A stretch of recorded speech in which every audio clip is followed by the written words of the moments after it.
So hello friends, welcome to my channel Himachi Wisdom. Today we will discuss about a new lecture. Today we will start a new series of the Maratha, that is Maratha series. So आज हम मराठास के बारे में पढ़ेंगे. As we have discussed in the last lecture of the Mughal emperor, हमने Mughal emperor के lecture को ख़त्म किया था. एंड अगर आपको मुगल लेक्चर्स के बारे में देखना है तो मैं आपको लिंक दे दूंगा आई बटन पे. आप वहाँ पे क्लिक करके मेरे वीडियोस को देख सकते हैं. And if you also would like to watch my polity lectures and other lectures, then please subscribe to my channel. So let's roll the video.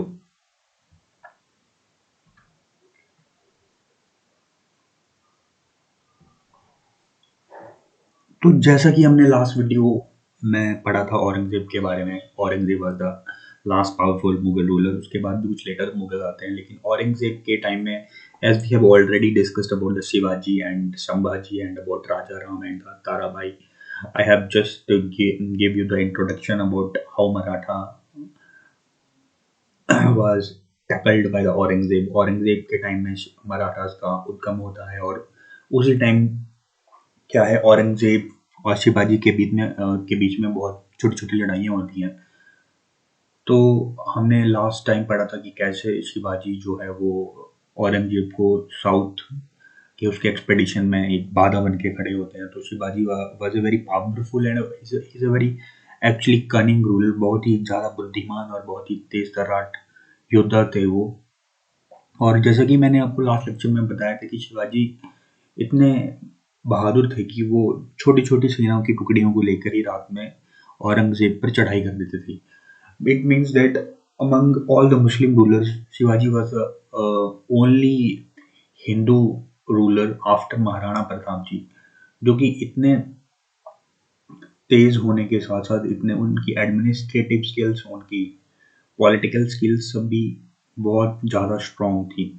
तो आज हम मराठास की कॉन्फिडरेंसी जो वो अलाइंस करते हैं और मराठा पीरियड के बारे में देखेंगे. So let's start the video.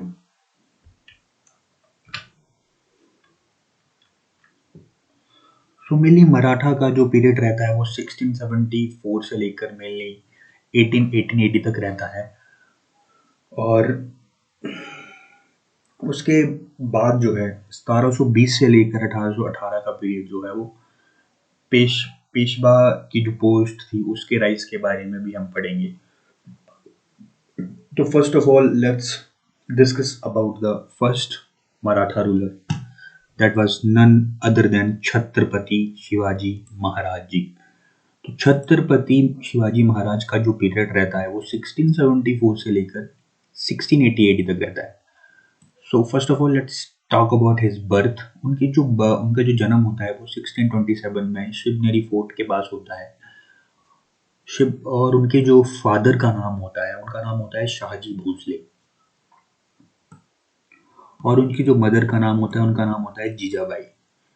And उनके जो रिलीजियस टीचर्स होते हैं बचपन में उनका नाम होता है सम्राट रामतीस. All these three questions are very reversed from the exam point of view. ये बार बार फ्रिक्वेंटली बहुत वेरी इंपॉर्टेंट मार्क कर लीजिए इन क्वेश्चंस को, क्योंकि ये बार बार पूछे जाते हैं. तो क्या होता है कि छत्रपति शिवाजी महाराज को 1637 में उनके पिताजी जो कि थे शाहजी भोसले, उनकी जागीर जो है 1637 में मिलती है. और जब उनके जो गार्डियन होते हैं शिवाजी के 1637 में उनके पिताजी की मृत्यु हो जाती है. और इस दौरान जब वो छोटे होते हैं तो उनके गार्डियन होते हैं दादाजी कोंडादेव. तो जो दादाजी कोंडादेव होते हैं वो 1647 तक शिवाजी का साथ देते हैं. उसके बाद शिवाजी जो है वो 1647 में ओवरथ्रो कर लेते हैं अपनी जागीर को. सो वो इस तरह से अपना रोल स्टार्ट करते हैं. तो इस दौरान वो 1647 के बाद बहुत से कॉन्क्वेस्ट और बहुत से फोर्ट को कॉन्कर्ड करते हैं. उनमें से बहुत इंपॉर्टेंट है सिंगगढ़ फोर्ट. आई होप आपने तानाजी मालुसरे की मूवी को देखा होगा जिसमें अजय देवगन जी ने पिक्चर में तानाजी का रोल किया था. तो जो सिंगगढ़ फोर्ट है वो तानाजी मालुसरे से रिलेटेड है. किस तरह जो कोंडाना फोर्ट है उसका नाम तानाजी मालुसरे के नाम पे पड़ता है. तो आई होप आपने ये मूवी देख रखी होगी. And for those who didn't watch the movie, मैं आपको बता दूं कि जो कोंडाना फोर्ट है वो तानाजी मालुसरे, जो कि शिवाजी के बहुत ही लॉयल सिपाही होते हैं, वो उनके लिए उनको जीत के देते हैं। और लेकिन लास्ट में तानाजी मालुसरे की डेथ हो जाती है। And after it his death, Shivaji जब उनकी उनके मरे हुए शरीर को वहां पे लेने जाते हैं, तो वो देखते हैं कि वो वहां पे उस फोर्ट का नाम सिंहगढ़ फोर्ट के नाम से रखते हैं।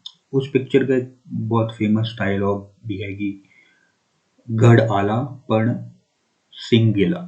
तो इट मीन्स वो सिंह की उपाधि जो है तानाजी मालुसरी को देते हैं। तो let's move to the next point. तो इस दौरान क्या होता है कि छत्रपति शिवाजी के आक्रमण और उनकी कॉन्फिडरेसी को बढ़ते हुए देखकर जो होते हैं वो मुगल्स बहुत ज़्यादा परेशान हो जाते हैं। तो उनमें से जो अफजल खान एक गवर्नर होता है, डेप्यूटी गवर्नर, जो कि आदिल शाह रूलर होता है, मुगल रूलर बीजापुर का, वो शिवाजी को मारने के लिए अफजल खान को भेजता है। लेकिन शिवाजी थे, तो शिवाजी क्या करते हैं कि 1659 में अफजल खान को काट देते हैं। तो Afzal Khan was killed by Shivaji. उसके बाद सिमिलरली जो औरंगजेब होता है वो भी उनकी नीतियों से बहुत ही परेशान होता है कि शिवाजी कहीं भी आगे औरंगजेब को इतना दुख देते थे कि औरंगजेब उसकी वजह से बहुत ही परेशान रहने लगा, महाराज शिवाजी की वजह से। क्यों? क्योंकि वो कभी भी आके रात में औरंगजेब पे चढ़ाई कर देते थे, छोटी छोटी टुकड़ियों को लाकर चढ़ाई कर देते थे। औरंगजेब के सैनिक सो रहे होते थे और शिवाजी गोरिल्ला वार वहां पे पहाड़ों में छिप के रात को अटैक करके मार काट के चले जाते थे। मतलब he has no tactical strategy नहीं होती, वो कभी भी आगे रात को मार के दुश्मन को मारा काटा। उनका मेन मकसद लड़ाई को जीतना नहीं होता है। He just want to that discourage the confidence of the he just want to low and the confidence of the opposite ruler. जो वो चाहते थे कि धीरे धीरे करके उनकी सेनाओं को कमजोर करते जाते थे। तो जो शाइस्ता खान होता है उसको औरंगजेब भेजता है शिवाजी को मारने के लिए। तो Shivaji Shaista Khan was also very powerful Mughal ruler. तो वो क्या करता है कि शिवाजी को 1660 की बैटल में हरा देता है। और इससे क्या होता है कि शिवाजी जो उनकी जो पूना की जागीर होती है, जो उनके फादर से उनको हेरिडेटरी में मिली हुई होती है, उनको हार जाता है। लेकिन शिवाजी क्या करते हैं, हार जाते हैं, सॉरी फॉर माय वर्ड्स। तो लेकिन शिवाजी क्या करते हैं, फिर से अटैक कर देते हैं। ऐसा नहीं कि वो अगर हार गए तो वो हार के बैठ जाएंगे और ये वो नहीं, वो फिर से उठते हैं और फिर से शाइस्ता खान पर अटैक कर देते हैं। और 1663 एडी में वो क्या करते हैं, अपने वो पूना वाले फोर्ट को फिर से वापस लेके उसको कॉन्कर करके शाइस्ता खान को भी मार डालते हैं। तो till now Shivaji killed Afzal Khan and Shaista Khan. So let's move to the next point. उसके बाद क्या होता है कि औरंगजेब ने जो अपनी दूसरी नीति थी, पहली नीति जो कि लड़ाई की थी, उससे भी वो शिवाजी को हरा नहीं पाते हैं। तो वो उस शिवाजी के साथ अलायंस करने के लिए क्या करते हैं कि राजा जो जयसिंह होता है, एक राजा अंबर का ये राजपूत होता है, उसको भेजते हैं औरंगजेब, ताकि वो शिवाजी को इन्फ्लुएंस कर सके मुगल रूलर्स के साथ मिलने के लिए। तो शिवाजी चालाक होते हैं बहुत ज़्यादा। तो शिवाजी क्या करते हैं कि ठीक है, वो उस डील को मान जाते हैं कि ठीक है, मैं औरंगजेब से मिलने के लिए आऊँगा। तो जयसिंह को भेजकर औरंगजेब शिवाजी को बुलवाते हैं उनके फोर्ट पे कि हाँ, हमसे आकर आप डील कर लीजिए। तो शिवाजी एग्रीड हो जाते हैं। और इस डील के दौरान क्या होता है कि 1665 में ट्रीटी ऑफ पुरंदर, ये एग्जाम पॉइंट ऑफ व्यू से बहुत इंपॉर्टेंट क्वेश्चन है। ट्रीटी ऑफ पुरंदर में क्या होता है कि शिवाजी एक ट्रीटी करते हैं जिसमें वो मुगल्स को, जो उनके कुछ फोर्ट्स होते हैं, किले होते हैं, शिवाजी के बारे में कहा जाता है कि उन्होंने 200-500 से ज़्यादा किले अपने नाम किए थे जीतने के बाद। तो यू कैन इमेजिन। तो अबाउट उनके जो 50 60 70% किले होते हैं वो इस ट्रीटी के दौरान जो है मुगल्स को चले जाते हैं। शिवाजी ठीक है तब भी कुछ नहीं बोलते, लेकिन अब होता क्या है कि शिवाजी को औरंगजेब धोखे से उसी किले में 1665 में बंद कर लेते हैं। बुलाया था संधि करने के लिए और शिवाजी को वो किडनैप कर लेते हैं 1665 एडी में। लेकिन Shivaji was a very cunning personality, तो वो क्या करते हैं कि 1674 एडी में वहां से भाग जाते हैं। He ran away from that fort, जहां पर उनको कैद किया होता है वहां से भाग जाते हैं। और 1674 में जाके वो जब वो भागते हैं वहां पे जाके, तो वो रायगढ़ कैपिटल है उनकी ये, तो वहां पे जाके अपने आप को वो प्रोटेक्टर ऑफ द हिंदू घोषित कर देते हैं। वहां पे छत्रपति की उपाधि यानी कि प्रोटेक्टर ऑफ द हिंदू की उपाधि, छत्रपति की उपाधि अपने आप को देते हैं। इसके बाद 1677 से लेकर 1680 तक वो कर्नाटक पे कॉन्क्वेस्ट करते हैं। उस दौरान उनकी लंबी बीमारी के चलते और गांव उनके जो वूंड्स थे उनके चलते उनकी 1680 में डेथ हो जाती है।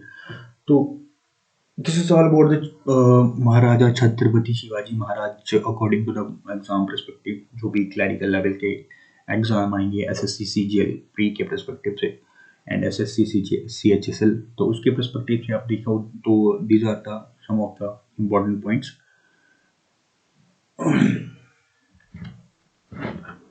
So let's move to the next ruler.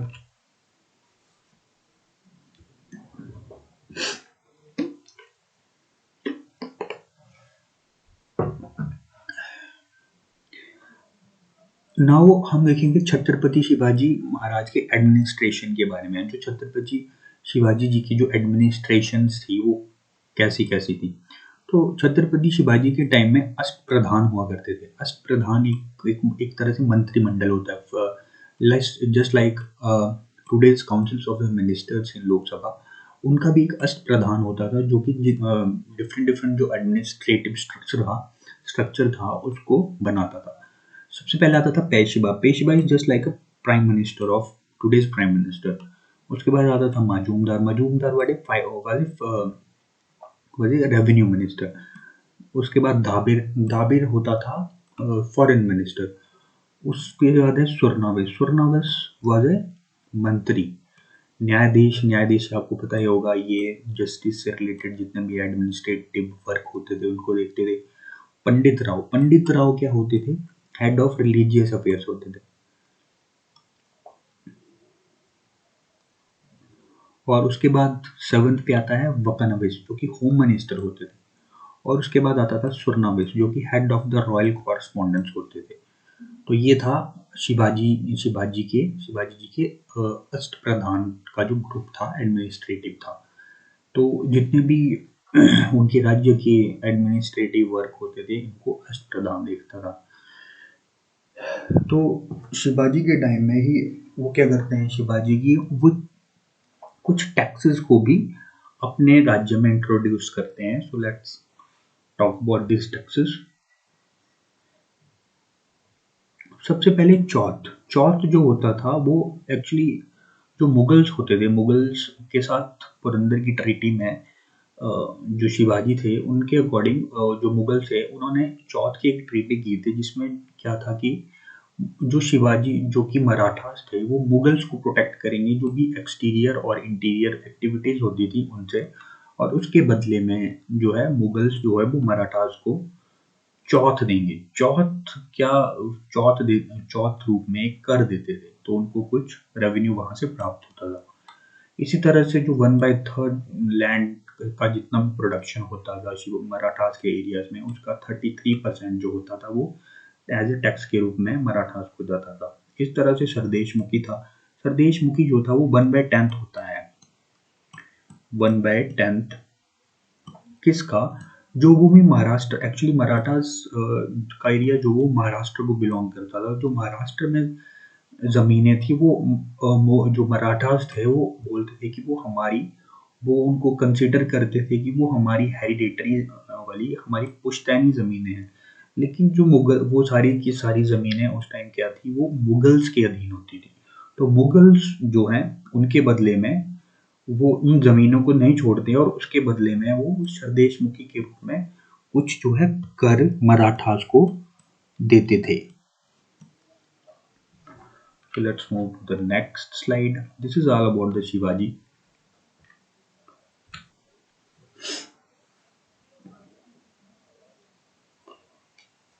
Now we have the next ruler was Sambhaji. Sambhaji का पीरियड जो होता है वो 1680 से लेकर 1689-80 तक माना जाता है. तो जो संभाजी होते हैं वो शिवाजी के बड़े बेटे होते हैं और वो उसके बाद शिवाजी जी के बाद गद्दी पे बैठते हैं वॉर ऑफ सक्सेशन को करने के बाद. वॉर ऑफ सक्सेशन उनके यंगर ब्रदर राजा राम के साथ. तो शिवाजी जी के दो बेटे होते हैं, संभाजी और राजा राम. तो संभाजी उनकी डेथ के बाद गद्दी पे बैठते हैं और राजा राम को वो हरा देते हैं. और संभाजी के बारे में कहा जाता है कि उन्होंने जो औरंगजेब का एक रेबेलियस उसका सन था जिसका नाम था अकबर II, उसको शरण दी थी. इसीलिए जो है संभाजी को औरंगजेब जो है वो एग्जीक्यूट करवा देता है, मरवा देता है संभाजी को औरंगजेब. Next ruler.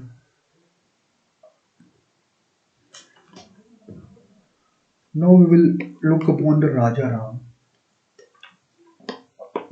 राजा राम का जो पीरियड है, इस period was from 1689 to 1700 AD.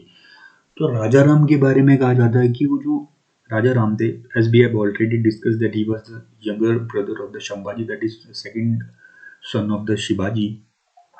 तो वो उनके मरने के बाद जब संभाजी को स्लेन कर देता है औरंगजेब, उसके मरने के बाद जो उनके मिनिस्टर्स होते हैं, उनके मिनिस्टर्स की हेल्प से वो राजा राम को थ्रोन पे बिठाते हैं. तो राजा राम जो थ्रोन पे, लेकिन राजा राम एक बहुत ही डरपोक शासक होता है और वो क्या करता है कि जब मुगल्स इन्वेड करते हैं राजगढ़ पे, राजगढ़ जो शिवाजी का किला होता है जहाँ पे शिवाजी ने अपने आप को कोरोनेशन किया था अपना, तो जो राजगढ़ का किला है उसको छोड़कर जब मुगल्स जो इन्वेड करते हैं उस किले को, उसको छोड़कर वो जिंजी भाग जाता है. आप सोच सकते हैं कि इतना वो डरपोक होता है कि जो संभाजी की जो वाइफ होती हैं और उनका जो बेटा होता है शाहू जी, उन दोनों को छोड़कर, मुगल्स के अधीन छोड़कर वो वहां से जिंजी भाग जाता है. और इस तरह से राजा राम का सासाराम में, राजा राम की जिंजी में सासाराम एक जगह है, वहां पे उसकी डेथ हो जाती है. इस तरह से राजा राम का भी अंत हो जाता है. और राजा राम के बारे में एक क्वेश्चन बार बार पूछा जाता है कि प्रतिनिधि वह की पोस्ट थी जो राजा राम ने अष्ट प्रधान की जो शिवाजी की पोस्ट थी उसमें ऐड की थी. दैट इज 8 जो काउंसिल ऑफ मिनिस्टर थे शिवाजी के +1, अब 9 काउंसिल ऑफ मिनिस्टर हो जाती है after the addition of the Pratinidhi that was added by the Raja Ram into the Ashta Pradhan of the Shivaji. This is all about the Raja Ram. Let's move to the next slide.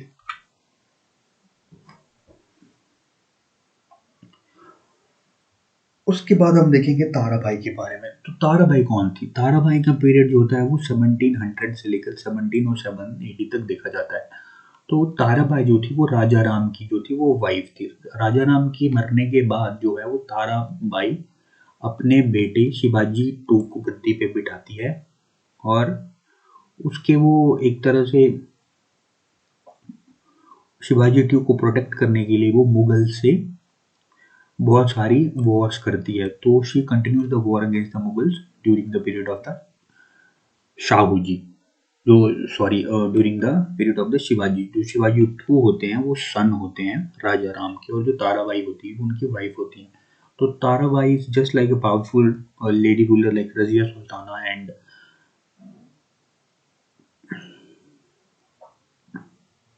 And other Mughal lady ruler जो की थी, जैसे हमने last lecture में उस time पढ़ा था मुगल इसके जब जो जहांगीर की वाइफ थी दैट इज नूरजहां, उनकी तरह ये भी एक बहुत पावरफुल लेडी रूलर होती है. तो let's move to the next one. तो जैसे कि हमने जो संभाजी के टाइम में पढ़ा था कि जो संभाजी होते हैं राजा राम होते हैं, राजा राम भाग जाते हैं और जो संभाजी का बेटा होता है संभाजी का, उनको वो मुगल उनको और उनकी वाइफ को मुगल के अगेंस्ट छोड़ के भाग जाते हैं। उसके बाद क्या होता है कि जो शाहूजी होता है, जो कि संभाजी का बेटा होता है, वो 1707 से लेकर 1749 एडी तक राज करता है। और जो ताराबाई है उस पे वो शाहूजी अटैक कर देता है। ताराबाई और शाहूजी के बीच में एक भयंकर युद्ध होता है, बैटल ऑफ खेड़ जिसे बोलते हैं। वेरी इंपॉर्टेंट क्वेश्चन है।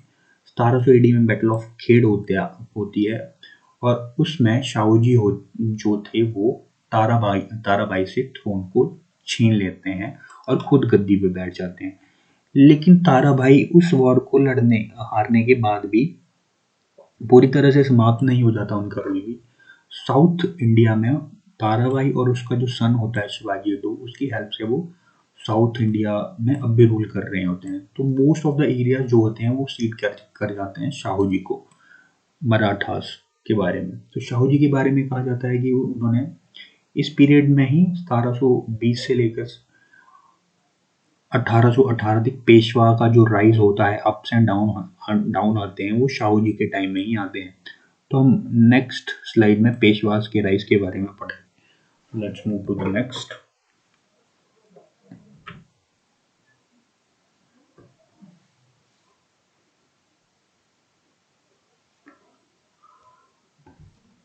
Now we have another ruler was Balaji Vishwanath. तो जो बालाजी विश्वनाथ होता है उनका जो पीरियड है वो 1713 से लेकर 1720 एडी के बीच में पाया जाता है। तो बालाजी विश्वनाथ कौन होते हैं? वो फर्स्ट पेशवा थे। तो he was the first Peshwa. वो ये बालाजी विश्वनाथ के बारे में कहा जाता है कि उन्होंने ही पेशवा की पोस्ट को बहुत बहुत स्ट्रॉन्ग बनाया था और उस पोस्ट को हेरिडिटरी कर दिया था। तो जो पेशवा होते हैं वो शाहू जी को बहुत से राज्य एम्पायर जीतने में हेल्प करते हैं। तो जितने भी बैटल्स जो शाहू जी जीतते हैं वो बालाजी विश्वनाथ की सहायता से जीते हैं। तो शाहू जी शुरू के टाइम में तो रेवेन्यू ऑफिसर होते हैं एक शाहू जी के टाइम में उनके एडमिनिस्ट्रेशन में। और कुछ समय के बाद 1708 में शाहू जी क्या करते हैं कि वो बालाजी विश्वनाथ को सेनाकर्ते की पोस्ट को देते हैं। और शाहू जी 1720 में जो पेशवा की पोस्ट है उसको हेरिडिटरी कर देते हैं और पावरफुल पोस्ट बन के उभरती है पेशवा की post. So let's move to the next one.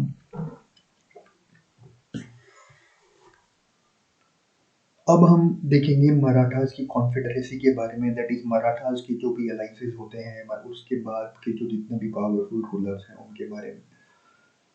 So let's move. Marathas का जो कॉन्फेडरेसी पीरियड है वो 1720 से लेकर 1818 एडी के बीच में देखा जाता है।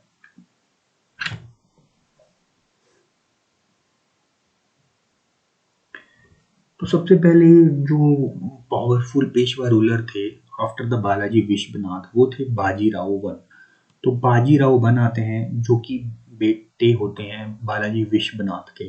उनका पीरियड जो है वो 1720 से लेकर 1740 एडी तक बोला जाता है। बाजीराव के ऊपर बहुत सारी मूवीज भी बन चुकी हैं। तो बाजीराव जो होते हैं वो बालाजी विश्वनाथ के बेटे होते हैं। तो शिवाजी के एक्चुअली जो छत्रपति शिवाजी महाराज होते हैं सभी को पता है कि he was very cunning and very good in gorilla techniques of the gorilla wars. तो गोरिल्ला वार्स के बारे में शिवाजी के बाद सबसे ज़्यादा जिसको पता होता है वो बाजीराव को ही पता होता है।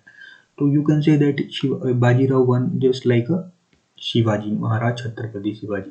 तो उनको गोरिल्ला टेक्निक्स के बारे में शिवाजी की तरह बहुत ज़्यादा पता होता है। तो वो सबसे बड़े बेटे होते हैं बालाजी विश्वनाथ के। और इनके टाइम में बाजीराव के टाइम में मराठास की जो वेल्थ और जो पावर होती है वो फिर से उभर कर नजर आती है। आफ्टर द औरंगजेब अटैक उसके बाद मराठा थोड़ा वीक एम्पायर हो जाता है, लेकिन बाजीराव वन के टाइम पे मराठा जो है फिर से उभर के आते हैं। और बाजीराव उनके बारे में बोला जाता है कि वो ट्रीटी करते हैं डोरा सराई। तो डोरा सराई की जो ट्रीटी है दैट ट्रीटी हैपेंड इन 1737 में वो ट्रीटी होती है दोरा सराय की, और इसके एवज में उनके वे ये कुछ किले जो हैं अपने अंडर कर लेते हैं। उसके बाद उन्होंने बहुत से कॉन्क्वेस्ट करते हैं, बेसिन्स में बेसिन्स को जीतते हैं, सल्तनत को जीतते हैं, और जो पुर्तगाल से बेसिन और सल्तनत को 1739 एडी में सीड कर लेते हैं। और बाजीराव के बारे में कहा जाता है कि उन्होंने बोला था कि let us strike at the trunk of the withering trees and the branches will fall of themselves. उन्होंने बोला था मुगल्स के बारे में कि हमें जो टूटा हुआ वृक्ष है उसके तनों पे वार करना चाहिए, और उनकी जो सूखी जो ब्रांचेस हैं वो अपने आप ढहकर गिर जाएंगी। तो ये वर्ड्स जो हैं ये बाजीराव वन के टाइम पे उनके द्वारा बोले गए थे। तो ये क्वेश्चन पूछा जाता है कि the statement was given by whom? So let's move to the next slide.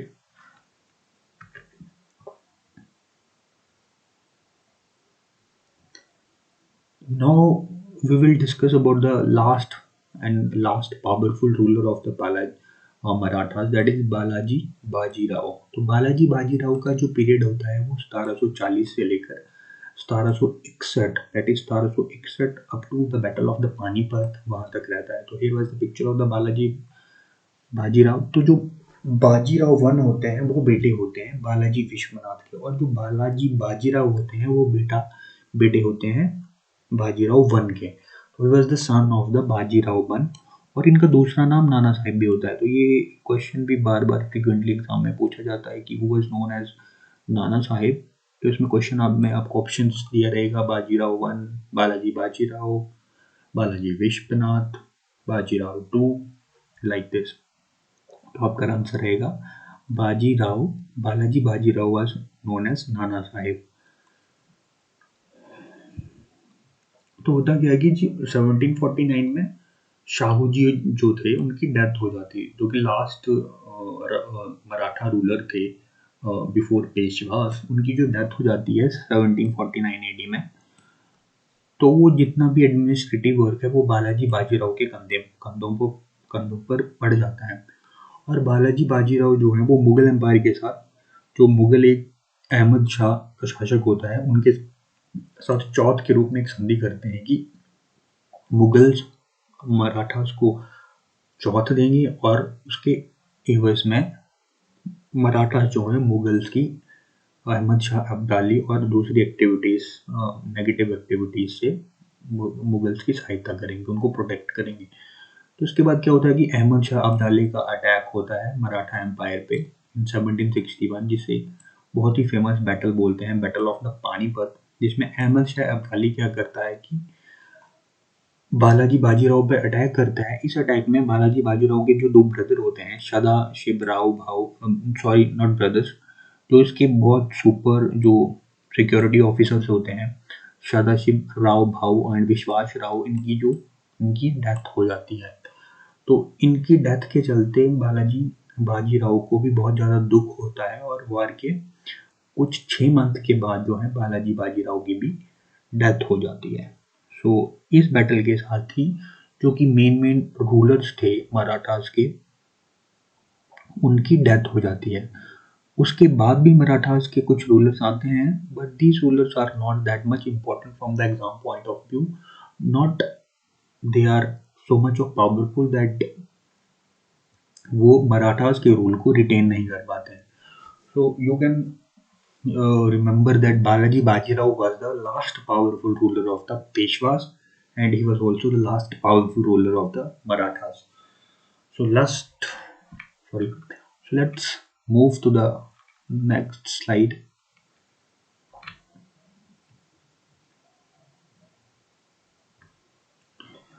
अब हम देखेंगे जो अंग्रेजों और मराठास के बीच में वॉर्स हुए थे उसके बारे में देखेंगे, क्योंकि मुगल्स के समाप्ति के बाद कुछ समय के बाद हमने पढ़ा था कि मुगल जहांगीर के टाइम में जो जेम्स हॉकिंस होते हैं वो फैक्ट्रीज लगाने, ब्रिटिशर्स का धीरे धीरे आगमन स्टार्ट हो गया था मुगल्स के टाइम में। तो एंग्लो और अंग्रेजों और मराठास के बीच में कुछ वॉर्स होती हैं, तो उन वॉर्स के जो इम्पोर्टेंट है एग्जाम, जो मेन पॉइंट है उनके बारे में हम देख लेते हैं। तो फर्स्ट ऑफ ऑल जो फर्स्ट बैटल होती है मराठास और अंग्रेजों के बीच में, वो होती है first battle of Anglo Maratha wars. तो वो होती है 1775 से लेकर 1782 AD तक।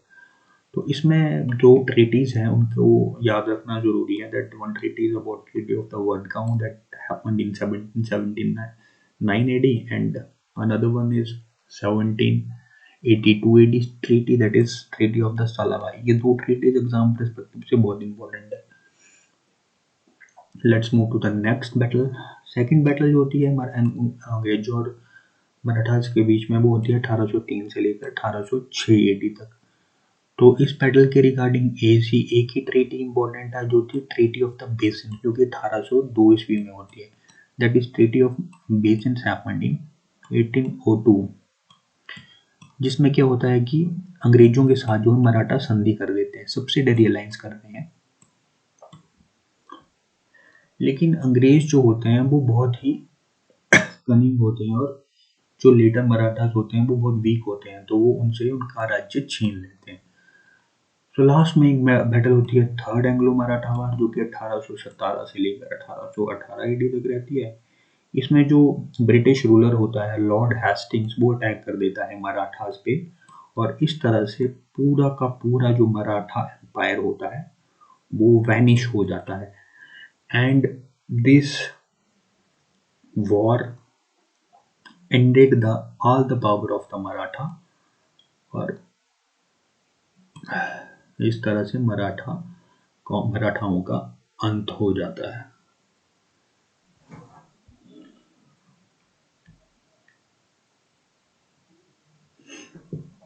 So this is all about the Marathas lecture, and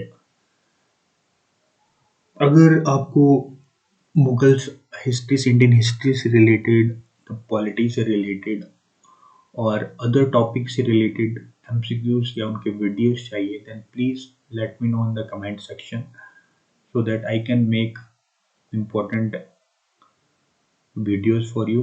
And this is all about the Marathas lecture. अब जैसा कि हमने पढ़ लिया है कि यूरोपियंस जो थे, जो ब्रिटिशर्स थे, उनका आगमन होना स्टार्ट हो गया है। Now slowly we will move to the European